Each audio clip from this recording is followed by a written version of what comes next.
Bom, então o primeiro assunto do NAP1 é Introdução à Química Analítica, né? Aí aqui ela só fala o que é a química analítica, que é uma ciência de medição, que permite identificar ou quantificar a composição química de uma substância específica através de uma análise química, né? Aí ela faz a pergunta para a gente do porquê que a gente estuda química analítica na medicina veterinária, né? Por que que é importante? É que ela traz a importância para o controle de qualidade dos alimentos, de produtos de origem animal, para a segurança alimentar, para detectar possíveis contaminantes ou fraudes, para realizar uma padronização desses produtos, para que essas características desses produtos de origem animal que os consumidores vão consumir, eles saibam que tem um padrão de qualidade ali na hora que eles vão comprar. Para que esses alimentos eles estejam de acordo com a legislação, com os padrões estabelecidos pela Anvisa, pelo MAPA ou qualquer outra entidade reguladora. É meio que o controle físico-químico ele anda junto com a inspeção, né, com a matéria do professor Fernando. E para o desenvolvimento de novos produtos, então, para poder avaliar ingredientes, aditivos, formulações, auxiliando na inovação tecnológica na maioria de alimentos. Então, para tudo isso, a gente usa a química analítica para determinar alguma coisa nesses alimentos, nesses produtos de origem animal, que é o que compete o médico veterinário.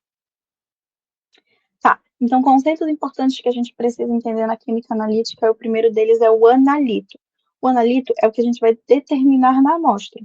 E a amostra vai ser uma parte do produto de origem animal que a gente quer. Então, a gente coleta uma amostra, por exemplo, eu tenho uma granja leiteira que tá lá num silo grandão, milhões e milhões de litros de leite. Então, eu quero coletar dali, por exemplo, 1 litro de leite, daquela mistura toda que eles têm de leite. Eu coleto 1 litro de leite, e esse 1 litro de leite vai ser a minha amostra, que vai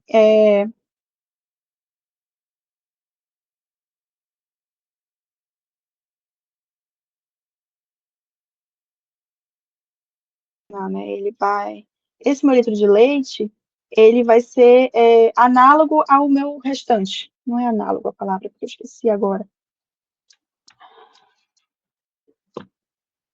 Caramba, eu esqueci completamente a palavra. Representar, tá, isso. É uma amostra representativa. Digamos que 1 litro de leite tem um tonel lá dentro da granja leiteira, cheio de leite. Digamos que tem 1.000 litros de leite dentro do tonel. E aí eu preciso pegar uma amostra representativa. Aí digamos que uma amostra representativa desse todo de leite, já assim homogeneizado, né, seja 1 litro de leite. Então a minha amostra vai ser 1 litro de leite. E aí o meu analito é o componente que eu quero determinar dentro dessa amostra. Por exemplo, eu quero determinar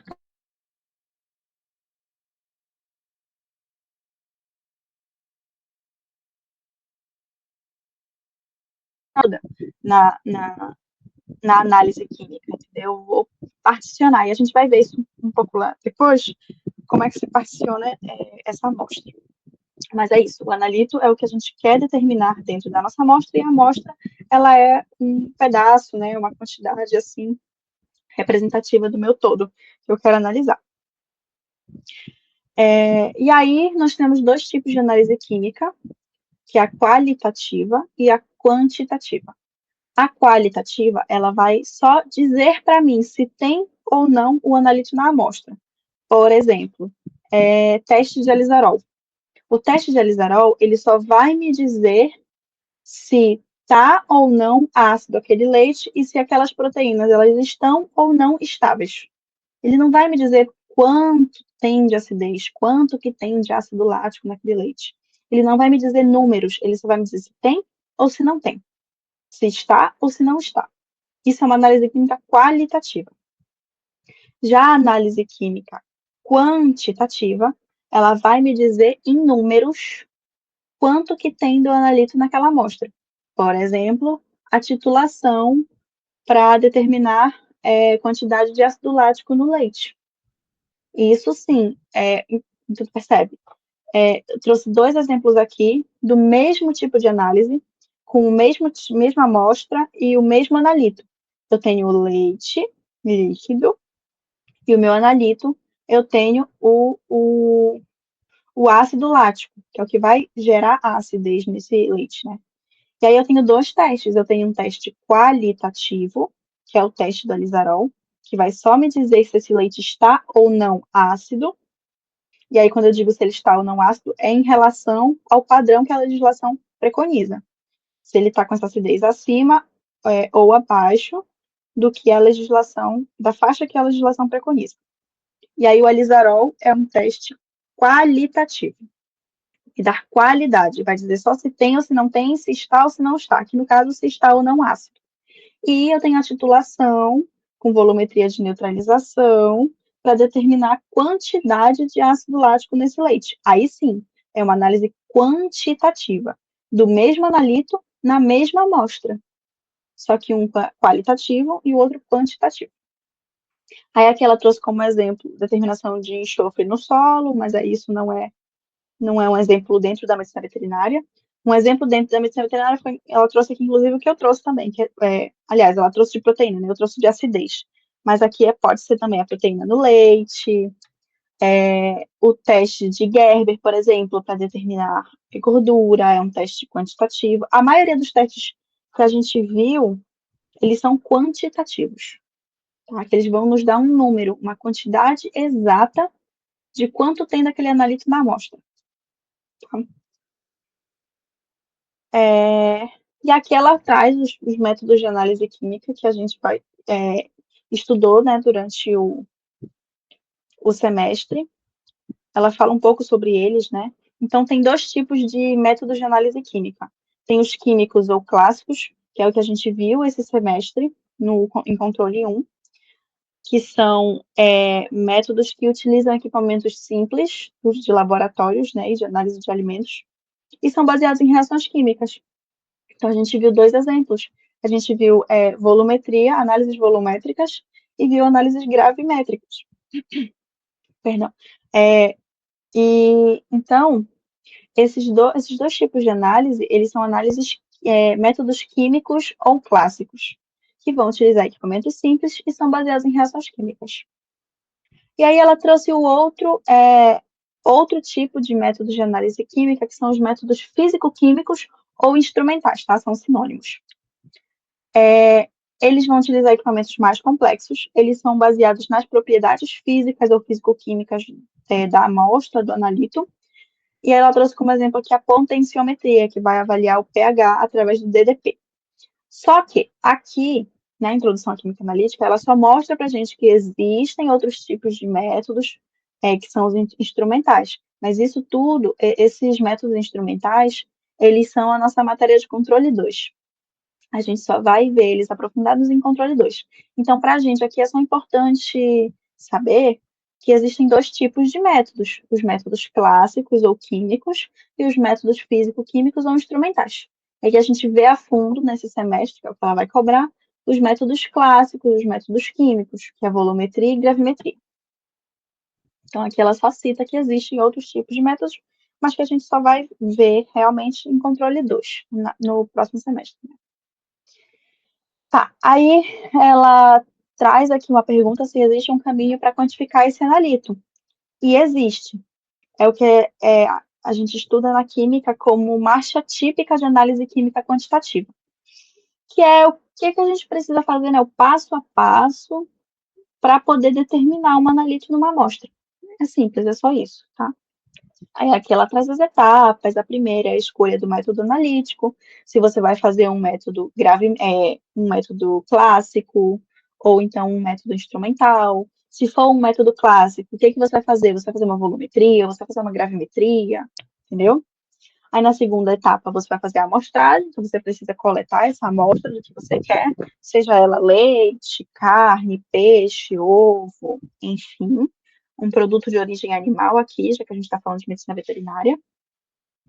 A terceira etapa é o preparo dessa amostra, então ela pode ou não ter algum interferente, por exemplo, que a gente vai falar, inclusive tem na sexta etapa a eliminação de interferentes, então a gente vai preparar essa amostra, verificar se ela precisa, para o método analítico que eu escolhi, se ela vai precisar de algum preparo especial. Por exemplo, na gravimetria, quando a gente vai dosar cinzas num pedaço de carne, por exemplo, você não pode simplesmente colocar essa carne para calcinar, que é o método da gravimetria lá, que a gente vai fazer. para verificar teor de cinzas. Você não pode simplesmente pegar o pedacinho da carne lá e colocar para calcinar dentro da búfala. Você precisa moer aquela carne, precisa ter uma quantidade exata, você precisa retirar toda a umidade dessa carne antes de fazer a calcinação. Então, existe todo um preparo a depender da amostra e do método que você escolheu. Vai ser individual para a amostra que você quer, né, dependendo de como ela é, e do método que você escolheu.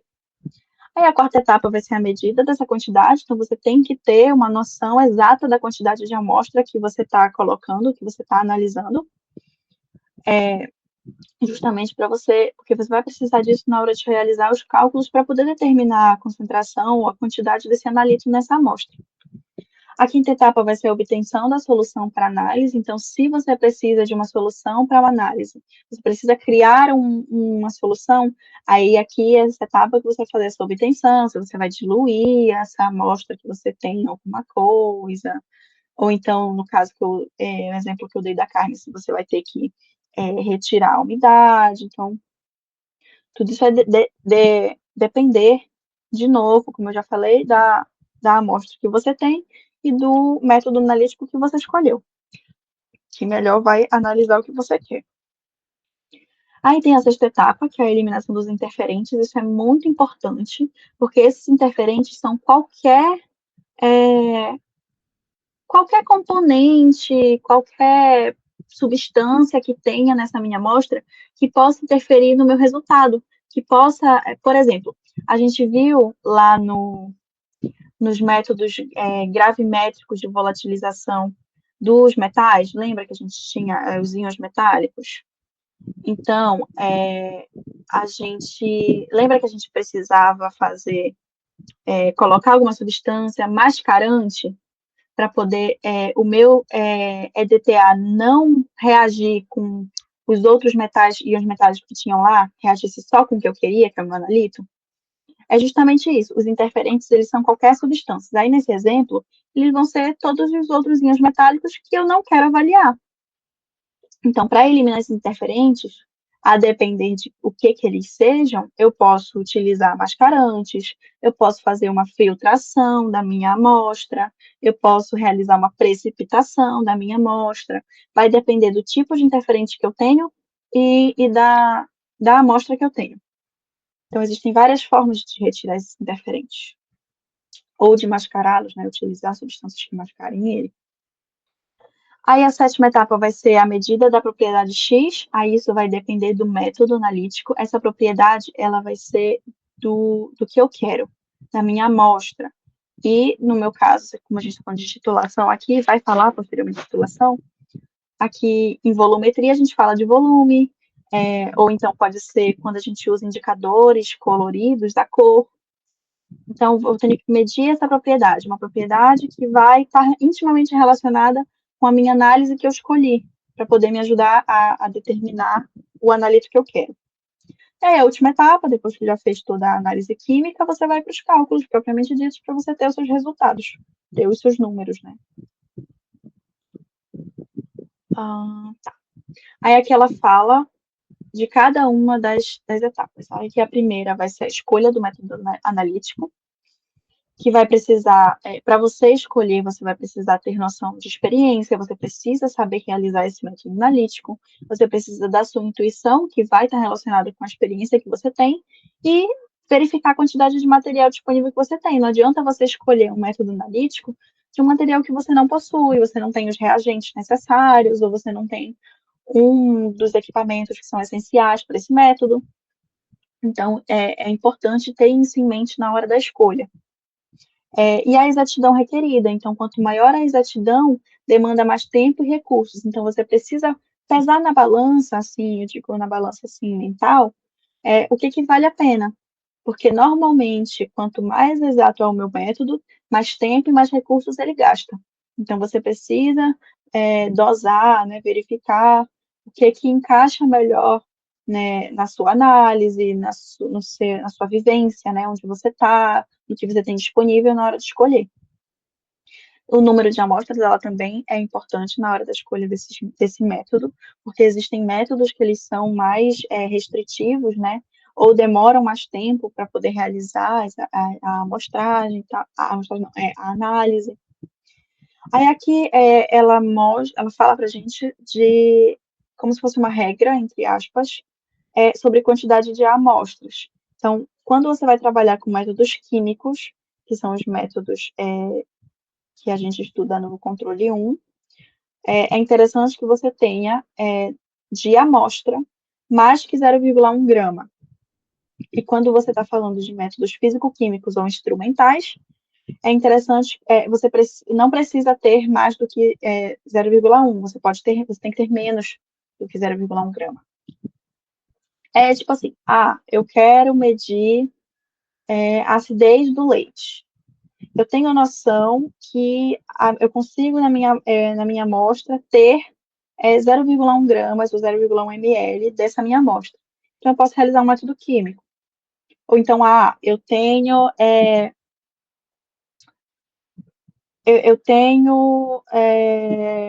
um produto de origem animal em que eu não consigo, na minha amostra, ter mais do que 0,1. Eu só consigo menos. Por algum motivo, eu só consigo pegar, né, ter uma amostragem de menos de 0,1 grama. Então, eu não consigo fazer um método químico. Eu não consigo fazer um método químico, né, dos que a gente vê, né, no controle 1, como a volumetria, a gravimetria. Então, para esses casos, em amostras em que eu não consigo ter mais do que 0,1, eu vou utilizar o método físico-químico. Aí ela faz uma análise também com a quantidade relativa do analito. No fundo, como a gente quer descobrir a quantidade que tem de analito, a gente não sabe realmente, por isso que ela chama de quantidade relativa. E aí, para os métodos químicos, você precisa ter mais do que 1% do analito dentro da amostra. E para os métodos físico-químicos, você já não precisa ter 1%, você pode ter menos de 1% desse analito na nossa amostra, né? Então, isso é interessante para a gente determinar, para a gente escolher entre um método químico e um método físico-químico. Qual que eu vou precisar, quais que eu posso utilizar na amostra que eu tenho em mãos para fazer a minha análise e no analito que eu quero, o componente que eu quero determinar dentro dessa amostra. Aí a gente tem a segunda etapa, que é a amostragem, que vai ser a retirada da parte desse material que eu quero. Como exemplo lá do silo grande de leite de 1.000 litros, eu vou tirar uma parte. Tirei 1 litro, por exemplo, ou tirei 100 ml disso, desse todo, né? E ele precisa representar fielmente o todo. Então, precisa, já falando do exemplo de leite, precisa ser homogeneizado, não posso ter lá em cima uma quantidade de leite que está mais, onde os teores de gordura, teores de proteínas, eles estão mais dissolvidos, e no fundo eles estão mais densos, menos dissolvidos, então preciso ter uma homogeneização de todo esse meu produto para poder no final retirar uma amostra que represente fielmente esse meu todo. Isso é muito importante. Aqui ela traz como exemplo, né, de 500 a 100 gramas, a 1.000 gramas, ou 1.000 ml, que é 1 litro, né? Foi o exemplo, como eu tenho uma grande quantidade de leite nesse meu silo, digamos que eu tenha 1.000 litros, então é pertinente que a minha amostra fiel, ela seja, por exemplo, 1 litro, 1.000 ml. Ela vai ser representativa em função daquele todo que eu tenho. E aí, para a determinação química, é realizada só uma fração desse material. Então, por que é importante que eu tenha uma amostra relativamente grande, por exemplo, 1.000 litros ou 1.000 gramas, se na minha análise química eu só vou usar 0,2 ou 20 gramas no máximo, quando a gente está falando de análises químicas, que são as que a gente vê em controle 1. É justamente porque quando eu tenho uma amostra muito pequena, para uma quantidade de produto muito grande, ao exemplo do silo de leite de 1.000 litros, tu consegue entender que essa quantidade pequena, por exemplo, se eu pegar 100 ml só, não vai ser fiel? É muito provável que eu tenha menos componentes, ou, digamos, não está bem solubilizado, bem dissolvido e bem homogeneizado, digamos, a quantidade de proteína que eu tenho nesse meu silo de leite. Por mais que eu tenha homogeneizado, quanto menor a minha amostra, maior o risco de não ser fiel. Eu não sei se está dando para entender. Está dando para entender?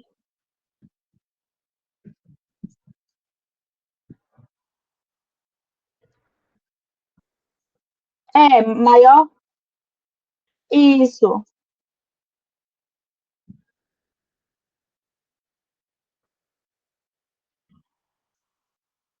exatamente. Isso. Tem a ver com a quantidade de componentes que eu tenho. Se aquela quantidade, ela vai ter a quantidade suficiente dos componentes que eu tenho. E aí, quanto menor ela for, maior é o risco, ela pode até ter, mas o risco é sempre maior dela ter alguma coisa a menos, aí ela não vai ser fiel, tá?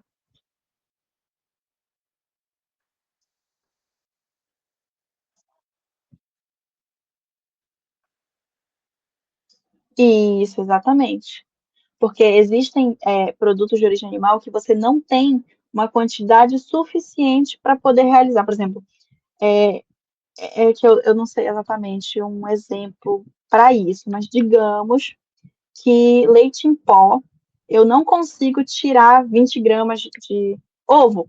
Ovo é muito bom, por exemplo. De um ovo, digamos que eu não consiga retirar 20 gramas de, de da amostra. Eu só, digamos que eu só. Isso. Digamos que eu não consiga fazer isso, tirar 20, de 0,2 a 20 gramas.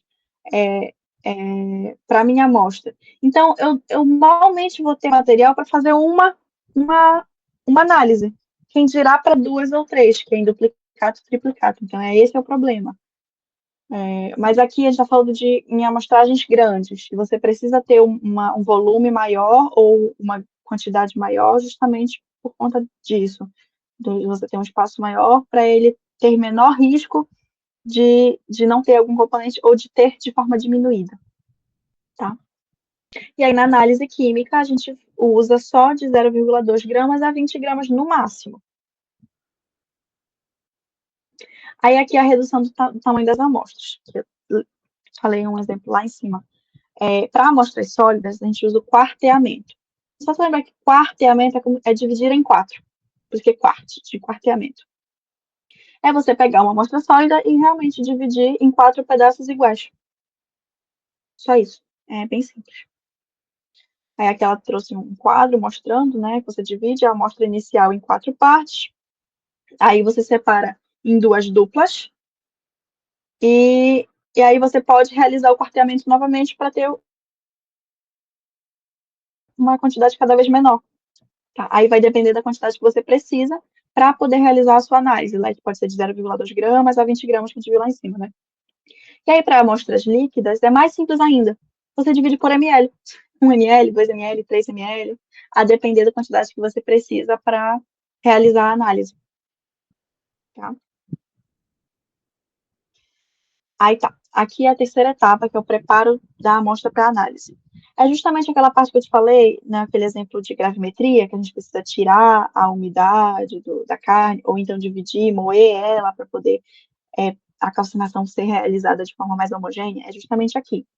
Você vai precisar, e aí vai depender da amostra que você tem, né, do tipo de amostra e do método que você escolheu. Aí ela fala aqui que envolve técnicas como filtrar, moer, peneirar, dividir a amostra, para reduzir a quantidade, facilitar a análise ou manter a representatividade da amostra.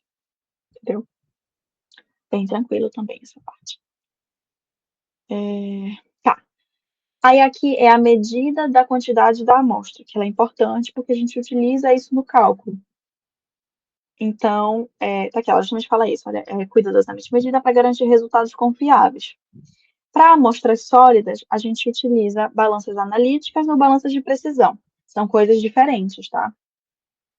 Aí ela fala aqui embaixo o que é a diferença. E aí eu só falo das líquidas, a gente fala das sólidas. E aí as líquidas vai ser pipeta volumétrica ou pipeta graduada. Também são diferentes. Fala.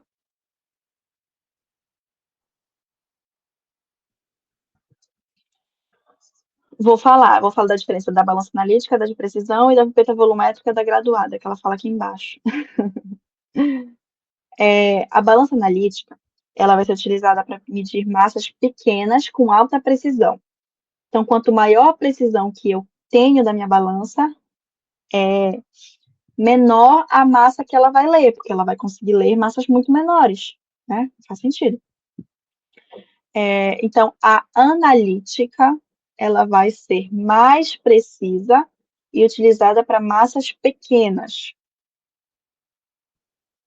A balança de precisão, ela vai ser menos precisa e vai medir massas maiores.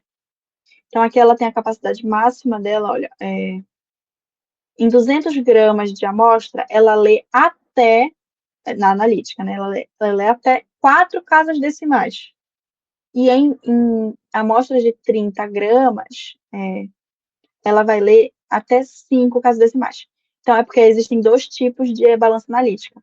Tem a balança analítica, que ela aceita um peso máximo de 20 gramas, e aí ela vai ler até 4 casas decimais, e existem balanças analíticas que vão medir até 30 gramas. Então, elas são mais precisas porque a capacidade delas é menor. Aí ela mede até 5 casas decimais. Já a balança de precisão, ela vai medir massas maiores e tem menor precisão. Por mais que confunde muito, a balança de precisão, ela tem menos precisão que a analítica. A analítica, ela é mais precisa, tá? Então, não vai cair nesse negócio que, não, viu, precisão é porque ela é mais precisa. Não. São só os nomes. É porque analítico vem de análise química analítica. E a química analítica, ela é muito mais precisa do que a precisão. Confunde um pouco, mas lembra, balança de precisão é menos precisa que a balança analítica. A analítica é mais precisa.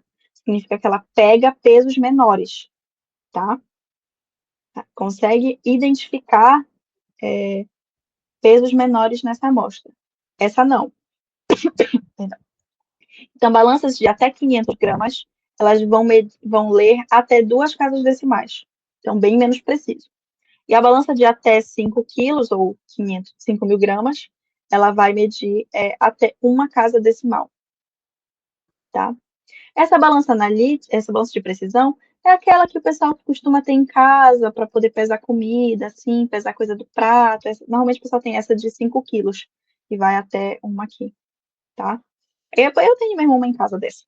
Mas a analítica é muito mais utilizada em laboratório, justamente porque ela tem essa precisão muito mais intensa, né? Ela é muito mais precisa. Então, a analítica é mais precisa do que a de precisão. Então, não vai confundir. Ela perguntou isso no NAP1, tá? Tá. Já as pipetas, aí tem 2 tipos. Aí aqui ela não fala se uma é mais precisa que a outra, mas acredito eu que a graduada é muito mais precisa. Por quê? Pela linha de raciocínio. Elas são de vidro e vão medir volume do líquido. A volumétrica é essa daqui, então ela tem uma parte mais aberta aqui dentro do corpo, no corpo dela, que vai ter a quantidade que ela preconiza aqui. Por exemplo, nessa imagem, essa pipeta volumétrica, ela é de 25 ml. Então, quando você preencher ela até a linha indicada por ela, aí eu não sei se é aqui em cima ou se é aqui embaixo, não tenho certeza, mas até a linha indicada por ela, de acordo com a utilização correta dela, ela vai ter 25 ml. Então, ela é menos precisa. A pipeta graduada, ela não vai ter uma quantidade específica, ela tem uma régua impressa nela, então você consegue verificar 1 ml, 2 ml, 3 ml, 4 ml. Então, você coloca a quantidade que você quer, a depender, claro, da capacidade máxima dela, né? Então, ela é muito mais precisa, porque você vai conseguir verificar ml por ml, até menos, né? Mililitros, né? Menos de mililitro, né? As graduaçõezinhas menores do que ml, do que aqui na pipeta volumétrica, que você só tem o valor total. Então, você só consegue colocar 25. Você não sabe quanto é a metade, você não sabe quanto é 24, você só sabe quanto é 25, que vai ser ela cheia. A graduada não, você consegue colocar exatamente o que você quer, verificar quanto tem a mais ou a menos. Então, ela é mais precisa do que a pipeta volumétrica, a graduada. E aí tu consegue lembrar que a volumétrica ela tem um volume maior, né? Ela é mais parregudinha, e a graduada ela tem uma graduação, que é justamente a régua. Aí aqui ela mostra aparelhos comuns de laboratório, a gente viu isso na prática. Esse aqui é o enchedor de pipeta, o pipetadores, tá? Simples também. Aqui ela mostra a importância do menisco, né? Como visualizar o menisco. O menisco é a parte mais baixa da curvatura, né? E ela precisa estar encostando, né? Paralela à linha de medição que a gente tem, aquela mostra o correto, que é a letra A, imagem A, e as formas incorretas que pode-se pensar que é correto, né? O menisco, muito importante também. É a curvatura que ocorre na superfície do líquido no recipiente. Tá. Aí, aqui na obtenção da solução para análise. É a etapa em que a amostra sólida ou pastosa. Então, pensa comigo, se você já tem uma amostra que é líquida, ela não precisa passar por essa etapa, né? Porque ela já é uma solução propriamente dita. Então, essa etapa é só para amostras sólidas ou pastosas, que vão passar por processos físicos ou químicos para se transformar em uma solução líquida adequada para análise. Isso quando ela precisa ser adequada para análise. Existem análises em que você pode ter uma amostra sólida e não precisa transformar em solução. Eu dei o exemplo da calcinação lá da carne, você não precisa transformar ela numa solução. Você só precisa que ela perca a umidade para poder ser calcinada, porque no final eu vou retirar tudo dela, inclusive a parte orgânica, vai ficar só o mineral, para o teor de cinzas, né, por exemplo. Então, aqui, essa etapa, ela é só para amostras sólidas ou pastosas que vão passar por um processo químico em que a análise exige que essa solução seja líquida. Se o meu método que eu escolhi não necessitar da amostra líquida, eu não preciso fazer essa etapa, tá? Aí aqui ele traz como exemplo a digestão ácida. A gente faz digestão ácida, por exemplo, em análise de gordura, em Socklet e em Goldfish. A gente faz uma digestão ácida para quebrar as micelas da gordura, lembra lá? Quebrar as micelas da gordura, para poder a gente soltar, entre aspas, essa gordura do resto da minha amostra e aí poder fazer a análise, né? Poder fazer a quantificação dessa minha gordura, que vai ser meu analítico. Aí a gente tem extração em água, que aí seria ele vai dissolver, né? Que ela colocou camarão. Eu não sei exatamente qual é a análise que a gente não viu, né? Provavelmente é na análise de controle. Mas, por exemplo, eu quero saber quanto de sódio tem no camarão. Aí eu jogo ele na água, espero o sal todo passar para a água, vai dissolver, né? E aí eu analiso o sal. É mais ou menos isso, entendeu? Eu não sei se tem uma análise específica para sal no camarão, mas o princípio é esse, extração em água. E a extração com solvente orgânico, aqui ele trouxe inclusive o exemplo do Socklet, né? Isso aqui é para análise de gordura, né? Tá. Aí a sexta etapa é a eliminação de interferentes, né? Ela fala que os interferentes são substâncias que podem prejudicar na precisão de resultados, né? A gente falou lá em cima, quando a gente citou mais rápido ali, eu já falei, né? Quais são os interferentes, o que pode ter. E aí algumas técnicas para remover, eu também já tinha falado algumas coisas lá. Por exemplo, pré-tratamento da amostra, uma precipitação, uma filtração, a depender do meu tipo de interferente, né? A diluição da amostra, que pode reduzir a concentração do meu interferente para poder ele não afetar na análise. Pode ser uma purificação química, como troca iônica ou extração líquido-líquido. Eu não sei o que é extração líquido-líquido, mas, enfim, mais um exemplo de purificação química, né? Então, existem vários tipos de técnicas, e elas vão depender da amostra que eu tenho e do interferente que eu quero retirar. E a etapa final, que é a sétima, é a determinação de propriedade ou concentração. Então, na medida final, a gente precisa determinar, relacionar uma propriedade física ou química com a concentração do analítico na amostra. Por exemplo, a gente relaciona o volume do titulante e o volume do titulado numa titulação de neutralização, por exemplo, para poder determinar a concentração do analítico na amostra. Então, essa medida final é eu ter noção do volume, se eu estiver falando de uma solução, ou da massa, se eu estiver falando de alguma coisa sólida, da minha amostra, dos meus reagentes que eu estou colocando lá. Então, isso vai depender do método analítico que eu escolhi, né? E da minha amostra em si. Para poder eu ter essa noção dessa quantidade, ou em volume ou em massa, para poder determinar a concentração do analito, porque isso vai ser importante lá no meu cálculo, tá?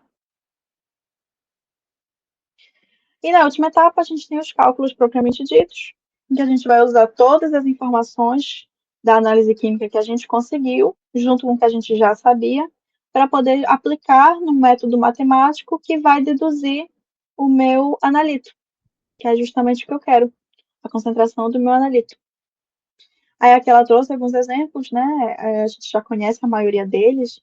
O N vezes V por pela massa dividido pelo milho equivalente grama. Ele é o da titulação de neutralização, a leitura direta, quando não precisa fazer cálculo, a exemplo, por exemplo é ótimo. A exemplo de butirômetro de Gerber em gordura. Aí aqui ela trouxe a fórmula de nitrogênio total, quando a gente precisa trabalhar com média, desvio padrão, esse Y aqui eu não sei o que é, mas deve ser de método instrumental, né? Então vai depender muito.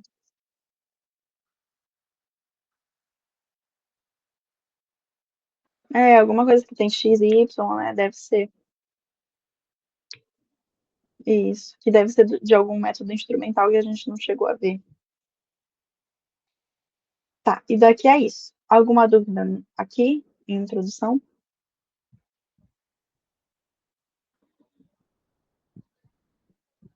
Tá. Então, agora vamos para volumetria de neutralização. Então, aqui, nos métodos volumétricos, o que eles vão ser? Vai ser uma análise química quantitativa, né? A gente já viu ainda agora o que era quantitativa, a diferença de qualitativa. Então, a gente vai ter um número, né? A gente vai chegar numa quantidade exata do meu analito naquela amostra, para determinar a concentração de uma substância, que vai ser o meu analito, medindo o volume de uma solução de concentração conhecida, que vai ser o meu titulante. Então, cai naquela importância, né, da marcha do analito, de que eu preciso saber o volume ou a massa, né, aqui no caso o volume, para poder correlacionar depois com o meu cálculo, né, jogar na minha fórmula.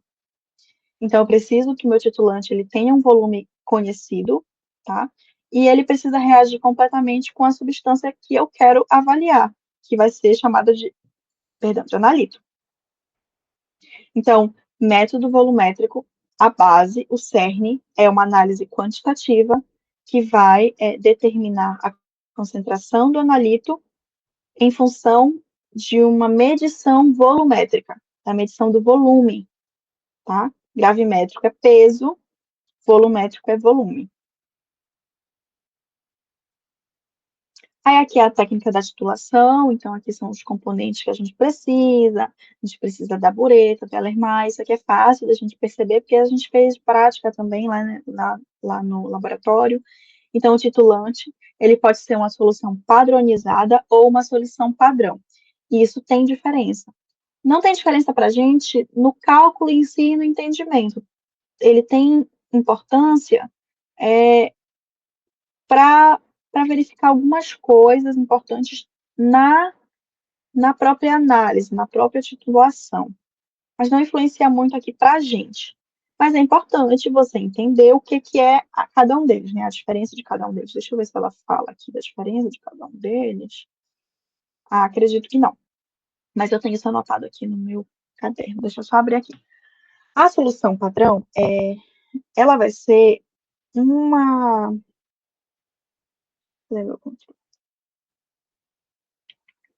uma substância, tá? Tá aqui. A solução padrão, ela vai ser uma substância que a gente chama de padrão primário, ou seja, ele vai ser um soluto de alta pureza. E aí, esse soluto, na literatura, por ele ser de alta pureza, aí ele precisa ter umas características específicas para ser considerado de alta pureza, ele tem uma concentração conhecida. O soluto tem uma concentração conhecida no solvente. Por isso que ele é uma solução padrão. Tá? Já tem determinado, a gente já sabe exatamente quanto tem de soluto para o solvente na minha solução. E aí ela é chamada de solução padrão. A solução padronizada, ela vai ser uma substância impura, então ela não é de padrão primário, e eu vou precisar descobrir a percentagem de soluto para solvente. Então, ela tem uma concentração desconhecida. Eu não sei o quanto de soluto tem diluído no meu solvente. E eu preciso calcular, realizar um cálculo específico para poder padronizar ela, entre aspas, que é descobrir a concentração, quanto de soluto tem em função do solvente. Na solução padrão, não. Não vou precisar calcular nada, porque a gente já sabe. Na padronizada, eu vou precisar calcular. Isso para o que a gente vai colocar na bureta, o titulante. O titulado é nele que vai ser a minha amostra, né? Pode ser diluída, né? Vai depender aqui. Na titulação de neutralização, ela é diluída. E é nela que vai ter o meu analito. E aí o analito é o que eu quero descobrir, então ele tem concentração desconhecida. Eu vou conhecer a concentração dele depois que eu terminar a titulação e fazer os cálculos. E aí fica no Euler-Meyer. Tá. E aí a gente tem 4 tipos de métodos volumétricos. Lembra que na gravimetria a gente tinha 2 tipos? Era a volatilização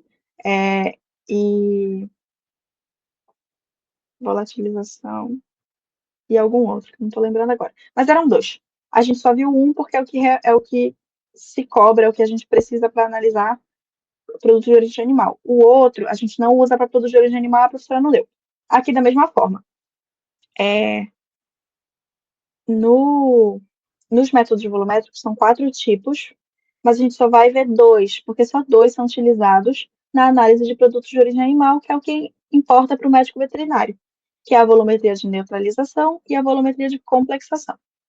Oxirredução e precipitação são métodos volumétricos, então é importante que a gente saiba que são métodos volumétricos, mas eles não vão cair para a gente a essência deles, né, o cálculo deles, porque não são análises que fazemos em produtos de origem animal.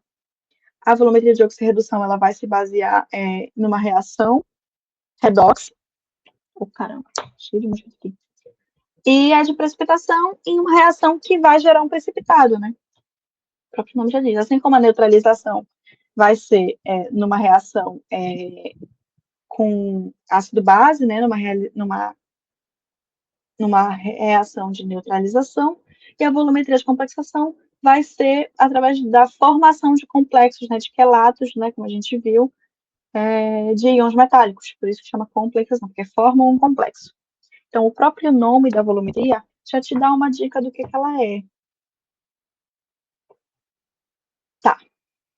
Requisitos para uma reação ser usada na titulação. Ela precisa ser uma reação rápida. Quando a gente fala reação, é sobre a escolha do titulante em relação ao titulado. Tá? Eu preciso escolher o titulante de acordo com o meu titulado para que essa reação seja rápida, seja estequiométrica, então ele precisa ser equilibrado, né, quimicamente, precisa ser rápida, precisa ser uma reação quantitativa, então eu preciso saber em números quanto de titulante foi gasto para poder determinar a concentração exata do meu titulado, por isso que ela é quantitativa. Ela precisa ser específica, então eu preciso ter certeza de que o meu titulante, ele só reagiu com o meu analito, tá?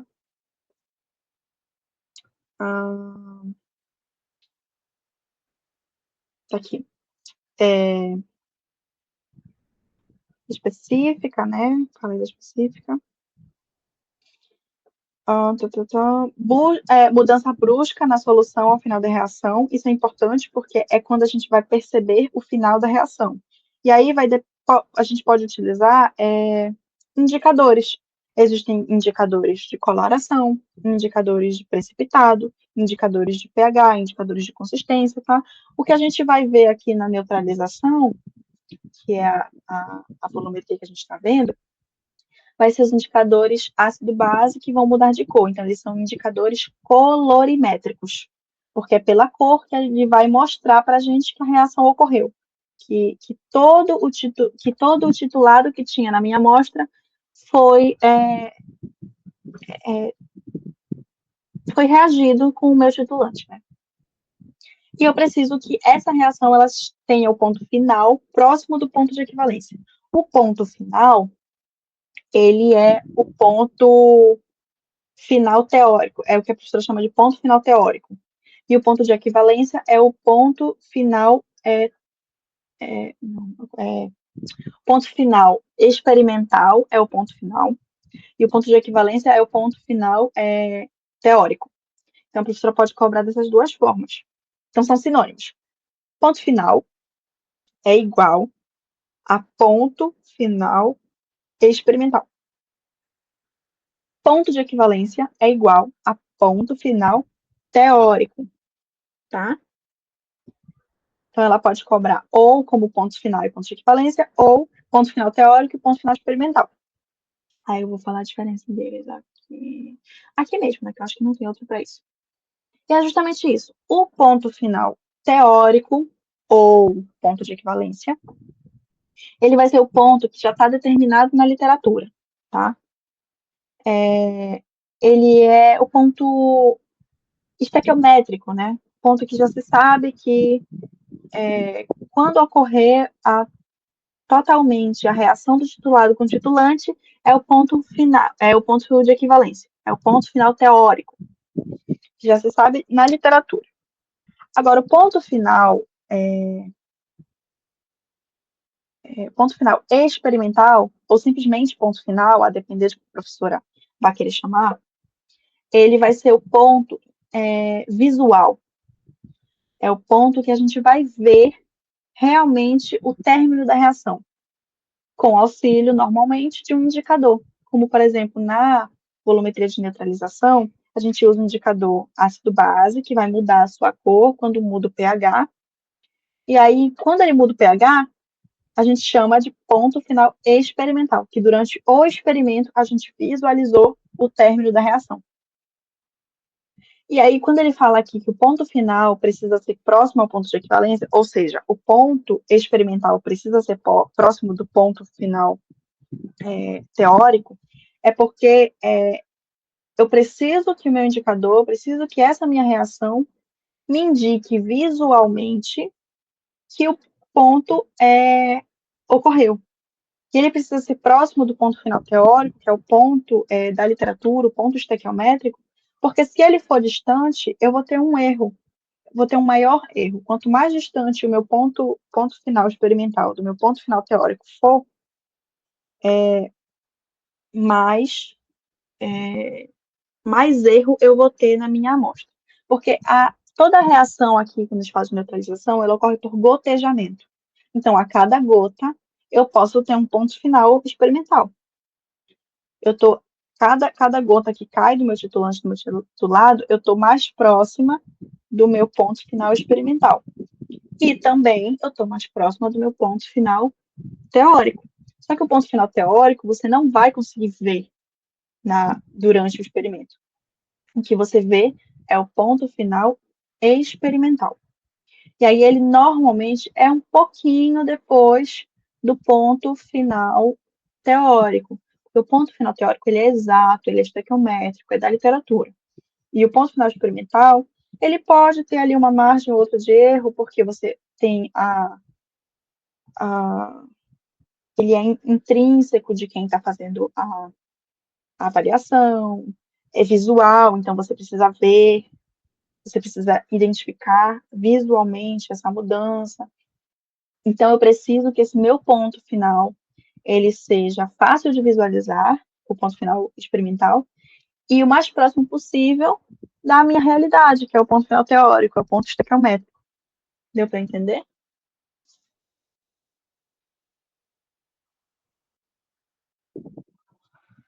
Perfeito. Então, esses são todos requisitos básicos para você poder fazer a titulação.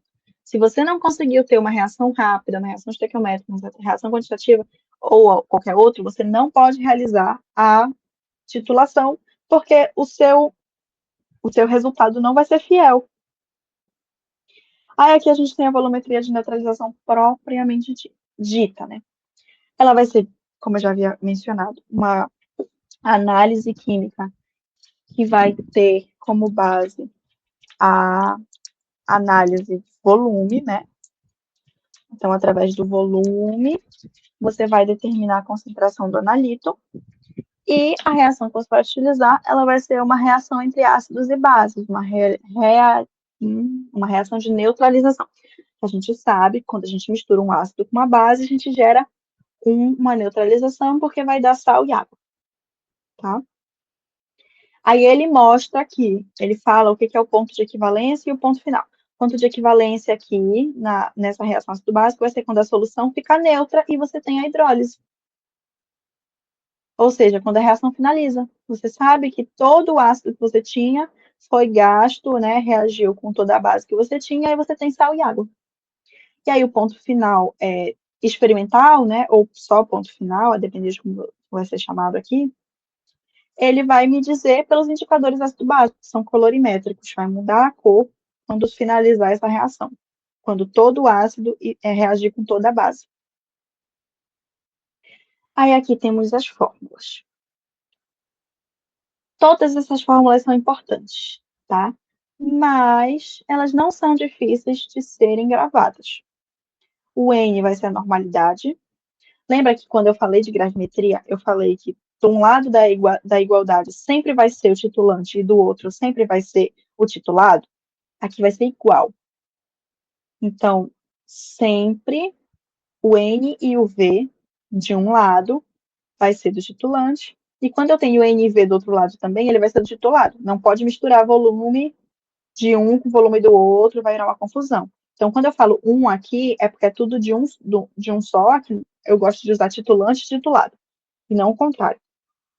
Mas aí você pode mexer, depois que você já tem pronto, você pode mexer, jogar, por exemplo, colocar aqui as informações do titulado e depois as informações do titulante.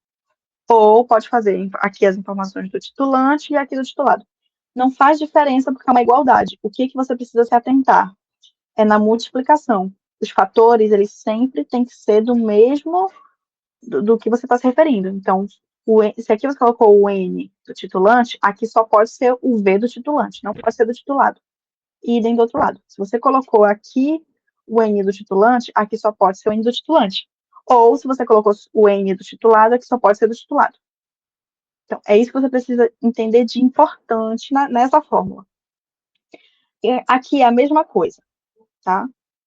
Aqui é parecida com essa, só que aqui é quando você não tem volume do seu titulado. A primeira amostra, a primeira fórmula, você vai utilizar quando o seu titulado, na questão, ele te deu volume. Ele pode te dar volume, ou ele pode te dar massa e te perguntar, ele pode te dar milha equivalente e perguntar massa, que é mais comum. Mas se ele te deu um volume, ou te deu a normalidade do teu titulado e te pediu o volume, tu vai usar essa aqui, que é volume, volume. Normalidade, volume, normalidade, volume. Um do titulante, outro do titulado. Aí tá. Se ele quiser massa, se ele estiver falando alguma coisa sobre peso atômico, se ele te pediu a massa do titulado, aí você vai usar essa daqui. O titulante, ele sempre vai ser uma solução. Então, sempre vai ter volume no titulante. Por isso que o lado daqui da igualdade não muda. É tanto normalidade vezes volume, quanto aqui é normalidade vezes volume. Porque o titulante, só pensa comigo, dentro da bureta eu não posso ter nada sólido, precisa ser líquido, porque vai gotejar para poder ocorrer a reação. Então, meu titulante é sempre uma solução. Agora, o titulado, ele pode te dar em massa ou pode te dar em volume. Se ele der em massa, ou peso atômico, ou te pedir a massa, aí tu usa a fórmula que tem a massa, que vai ser N vezes V, massa dividido por milha equivalente de grama. Se ele te der as informações do titulado em volume, ou te dá a normalidade, te pediu em volume, aí tu vai usar de cima. Normalidade do titulante vezes o volume do titulante, igual a normalidade do titulado vezes o volume do titulado. Ah, mas aí o que é essa fórmula aqui do meio? Falou das duas aqui de cima e de baixo, não falou da do meio. Tá, a do meio, ela vai ser nos casos em que a gente tem o titulante. Lembra que eu falei que o titulante ele pode ser uma solução padrão ou uma solução padronizada? O titulante, quando é uma solução padrão, a gente utiliza ou a fórmula de cima ou a fórmula de baixo. Quando o nosso titulante é uma solução padronizada, ele não vai ter uma normalidade exata, que é o que seria aqui, esse NE, né? Normalidade exata. Se ela for padrão, a normalidade já é exata. Se for padronizada, a normalidade não vai ser exata. Então, você vai precisar de duas informações importantes, que vai ser a normalidade teórica dessa solução e o fator de correção. Lembra que a gente precisa fazer, que eu falei que a gente precisava fazer uma fórmula para poder saber a concentração? É justamente esse fator de correção. Só que tu não precisa te preocupar com isso.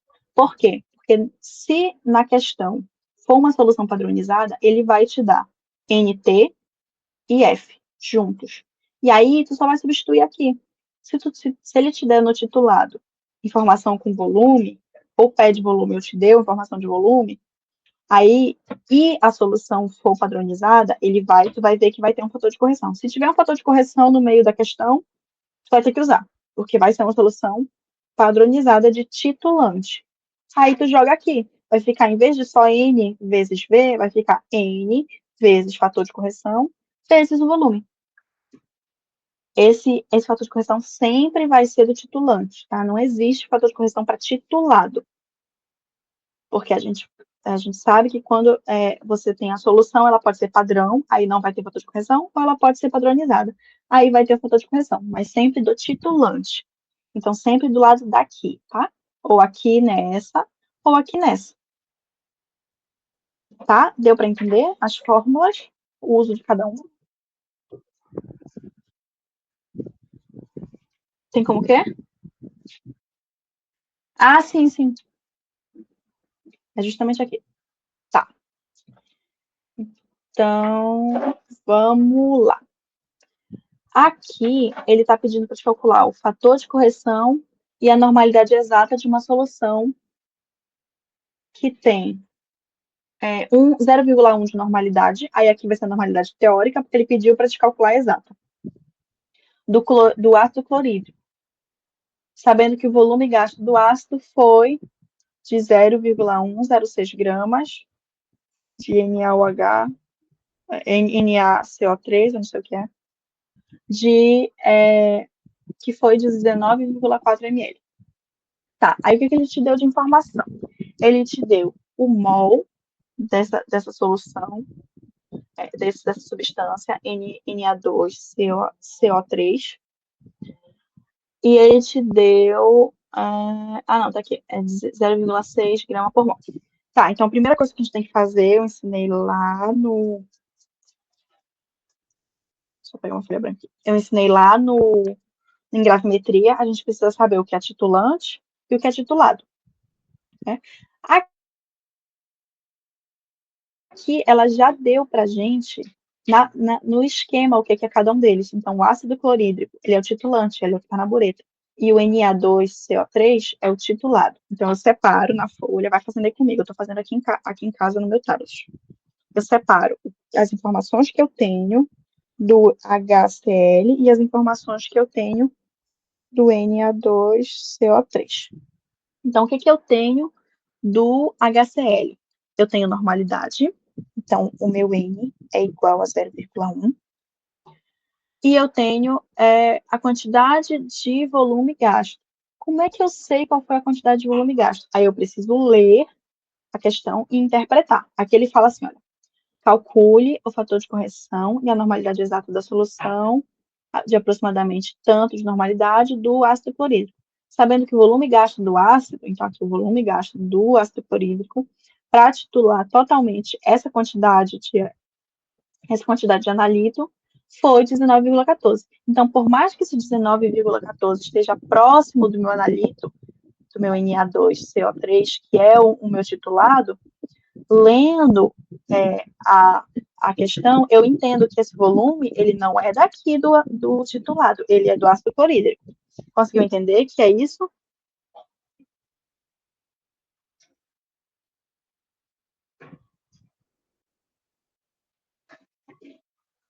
Perfeito. Então, a gente tem normalidade e volume.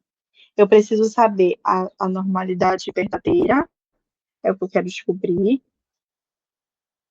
Aqui é o NT, que é teórica, que é NE, tá? E o meu fator de correção. ok? Tá.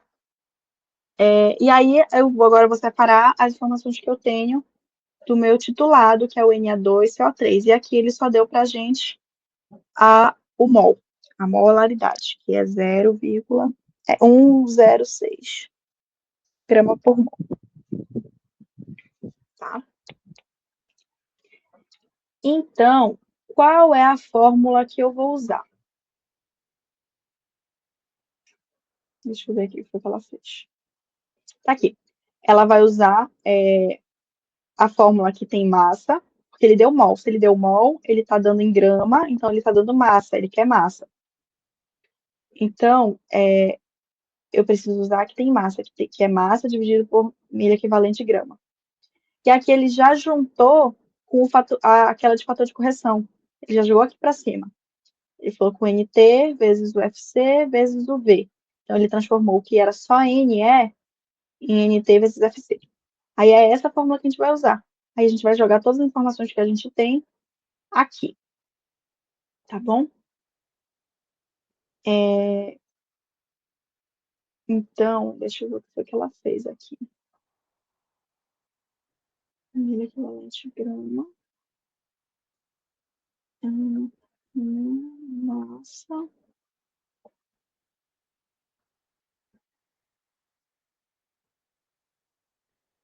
Milha equivalente. NH dividido por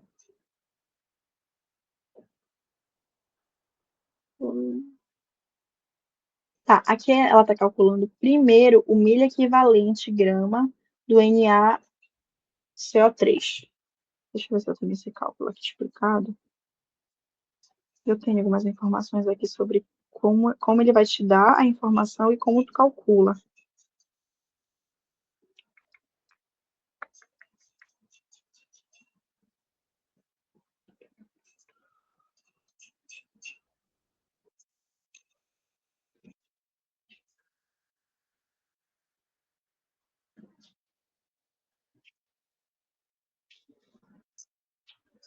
Isso que eu estou vendo aqui, pera lá.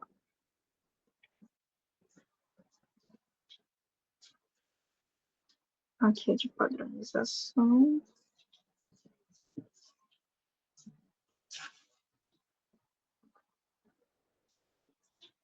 Tá aqui. Tá. Eu tenho na minha. Tu consegue abrir aí contigo o meu caderno de controle?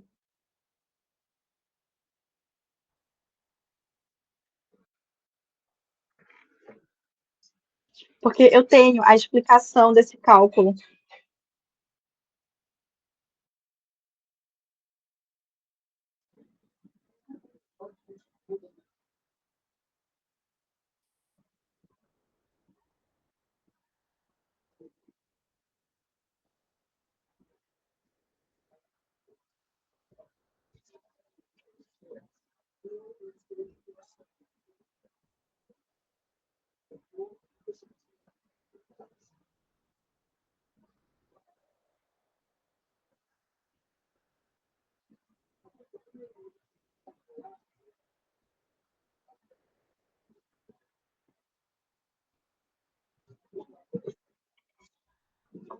Abriu?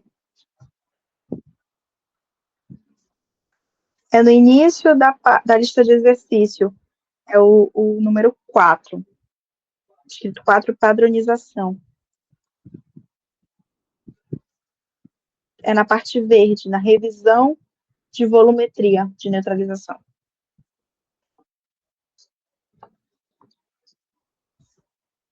É a página 9 aqui no meu.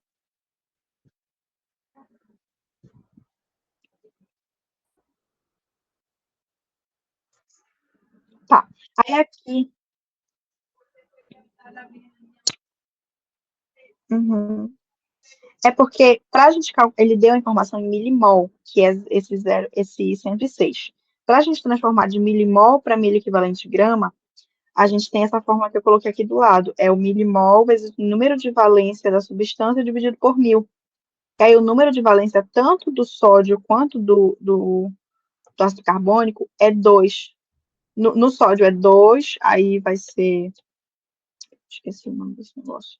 São 2 barrinhas.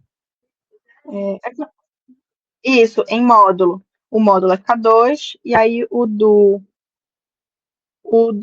ácido carbônico é -2, mas aí em módulo fica 2 igual, aí o número de valência vai ser 2. Por isso que ele dividiu por 2 esse 106, porque é o número de valência da reação. Aí esse resultado todo vai dar para a gente o mili equivalente de grama de 0,053, tá? Aí, se cair, eu acho que não vai cair. Essas questões são mais difíceis quando ela não te dá já em milha equivalente, ela te dá em milimol, porque aí tu tem que fazer um cálculo a mais. Mas, normalmente, ela dá o número de valência da substância, quando ela pede isso, porque ela sabe que tu vai precisar e tu não precisa saber de cabeça, né? Tu não é obrigado a saber de cabeça o número de valência de todas as substâncias, né? Mas tu precisa saber que para transformar de milimol para milha equivalente de grama, é essa fórmula. Aí, tá, aí ela calculou milimol e agora ela pode jogar tudo na fórmula. A massa, ela vai ser 0,106. Não sei de onde saiu isso, mas aqui a informação é que fica 0,106. Ah, tá. Isso. É isso mesmo, isso mesmo. A massa é 0,106. Ela deu na informação. Aí, tá, você joga tudo na fórmula e calcula. A parte mais difícil aqui é você saber a fórmula para transformar de milimol para o MEC equivalente.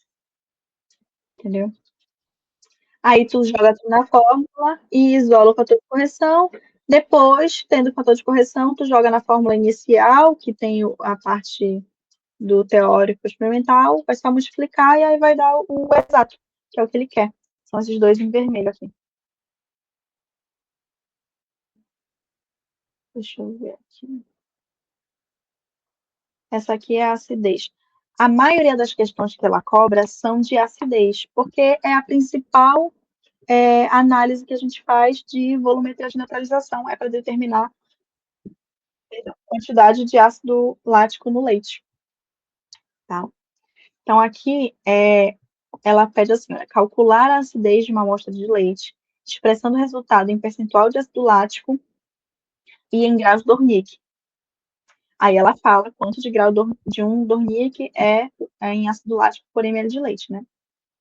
Sabendo que 10 ml dessa amostra consumiram 1,8 ml de NaOH. Então, NaOH é o meu titulante, porque 1,8 ml dele foram consumidos para os 10 ml da amostra que eu já tinha.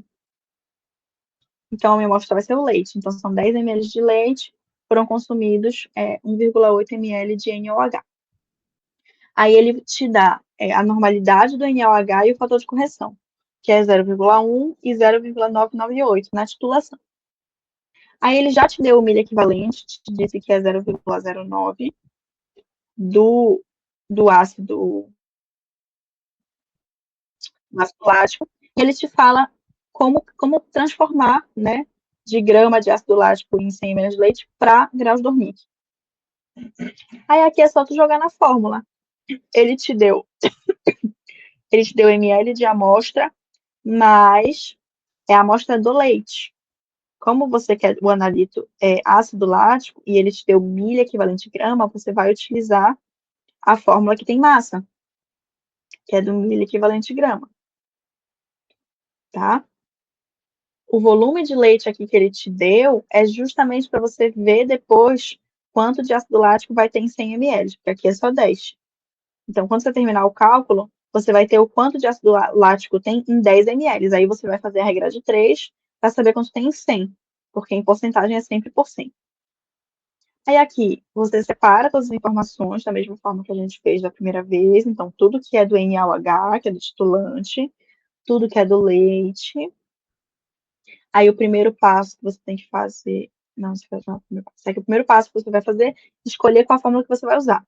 Como o ácido lático, você vai querer em grama por ml de leite, que é o que vai dar a porcentagem, você vai ter que escolher a que utiliza a massa. Então, você vai jogar aqui a normalidade. Aqui ela vai ser real, mas como ele está como fator de correção, né, é uma solução padronizada, aí você já substitui aqui. Ela vai ser o N que ele te deu, que é o teórico, vezes o fator de correção, vezes o volume. Joga tudo aqui do que ele te deu. Aí aqui, tu vai jogar o milho equivalente grama que ela te deu e tu vai isolar a massa, que é o que tu queres. Aí daqui, ela isolou a massa e vai multiplicar isso aqui tudo. Ficou a massa, 0,0162 gramas. Gramas de quê? De ácido lático. Em quantos ml de leite? 10. Porque na minha amostra eu tinha 10 ml de leite. Tá. Aí você faz uma regra de 3, porque você não quer saber em 10, você quer saber em 100. Então, 0,0162 gramas está para 10 ml de leite. Eu quero saber quanto tem para 100 ml. Aí aqui, como é simples, né? Só uma casa decimal a mais, você passa uma vírgula aqui, um lado a mais, ficou pronto. Já está em porcentagem, porque você colocou a gramas de ácido lático para 100 ml de leite. Então, esse valor já sai em porcentagem. E aí, você aplica uma nova regra de 3, com a informação que ele te deu aqui, para passar para a Dornick, para você saber, olha, ele fala que 1 grau Dornick, ele equivale a 0,01% do ácido lático no leite, tá? Então, ele quer saber quantos graus Dornick vai ter para 0,162%, que é o resultado que você conseguiu encontrar. Aí, fazendo a regra de 3, você consegue descobrir quantos graus Dornick tem. Aqui, no caso, 16,2. Entendeu?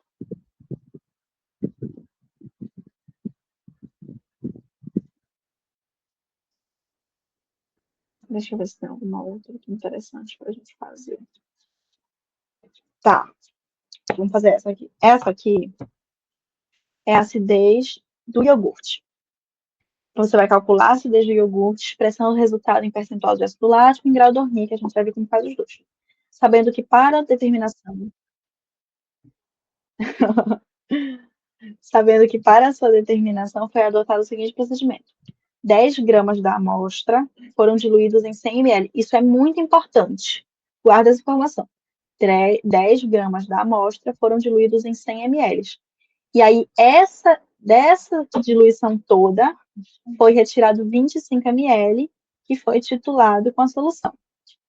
Tá? Então, isso é uma informação importante.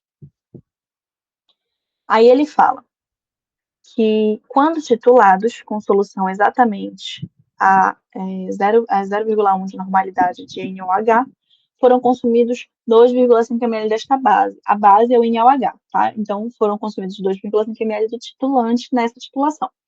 Aí ele fala que o MEC equivalente grama do ácido lático é 0,09 e o grau do NiC é a mesma coisa que 0,01% de ácido lático. O milho equivalente grama não vai mudar do ácido lático, porque ele é próprio da substância, então vai ser sempre 0,09. Mas ela é sempre obrigada a te dar, tá? Ela vai sempre dar, né, na informação.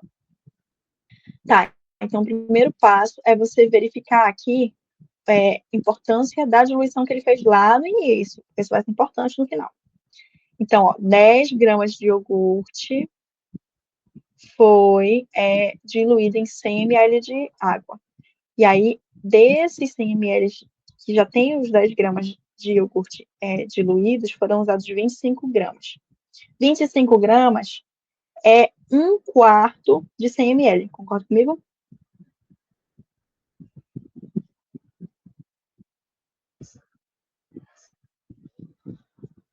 25 ml de 100. 25 ml, falei grama? É 25 ml. Mas o que eu te perguntei foi que tu consegue entender que 25 ml é 1/4 de 100? Exatamente. Então, de iogurte, a gente não usou 10 gramas, a gente usou 1/4 de 10, tá? Beleza. Tá, isso. Então, o resultado que a gente vai achar de ácido lático no final vai ser para 2,5 gramas de iogurte. Ok, então vamos lá. Então, a segunda parte que a gente vai fazer é separar todas as informações. Então, a gente tem que o NaOH é 0,1 de normalidade, o volume gástrico foi 2,5. E a gente tinha 25 ml da solução diluída, não era do iogurte inteiro, intacto lá, né? Era do diluído, por isso que ele chama de extrato. Aí a gente vai utilizar, para ácido lático, a gente sempre vai usar a fórmula que tem massa, tá? Porque o ácido lático percentual é sempre grama por 100 ml de leite. Então, a gente vai substituir tudo que a gente precisa aqui. Aqui, nesse caso, ele não te deu fator de correção, então tu vai jogar esse N sem fator de correção, ele já é o exato, tá? Ela até falou aqui, ó, com solução exatamente a 0,1 N. Tu só vai jogar na fórmula o fator de correção se ela te der. Se ela não te der, tu usa direto. Então, aqui vai ficar o fator de correção, vezes o volume e tal. Aqui ela já isolou a massa, que é o que ela quer, e multiplicou tudo. Então, ficou 0,025 gramas de ácido lático no iogurte, mas é só em 0,25. Por isso que aqui ela já multiplica por 4, porque ela quer jogar direto para como se fosse 10. Então, eu preciso multiplicar por 4, porque 2,5 é o que tem aqui, vai ser dividido por 4, né? Esse foi o raciocínio, que ela jogou direto. Então, 225 vezes 4, e vai estar para 10 gramas de iogurte, né? E aí, X vai estar para 100 de iogurte, que é o que eu quero saber, em 100 gramas de iogurte, para poder jogar para porcentagem. Aí isso vai me dar 0,9. Aí depois, aí eu já tenho o valor em ácido lático, né? Mas ela pede em Dornick também, aí eu calculo Dornick. 1 grau Dornick é igual a 0,01%. X vai ser quanto? Se eu tenho 0,9. Aí tá aqui, 90 graus Dornick. Bem simples. Nesse tipo de questão, só tem que ter cuidado quando ela dilui a amostra antes de titular. Que aí tu precisa saber o quanto ela diluiu, porque isso vai ser importante aqui. Como ele está dando em porcentagem, tu precisa saber esse resultado de ácido lático enquanto tu tem desse ácido lático, né, enquanto da amostra. E aí vai depender se foi a amostra inteira, se ela foi diluída, vai ser menos, entendeu? É importante ter essa noção aqui, quando ela fala que diluiu a amostra antes de titular. Sacou?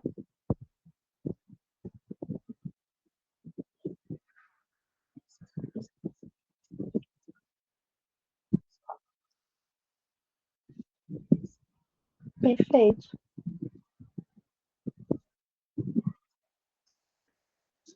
Você já me agradece todos os dias, meu amor, com todas as ajudas que você faz para mim.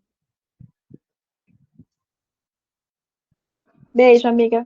Espero que você faça uma boa prova amanhã. Me fala como é que foi, quero saber, tá? Por favor.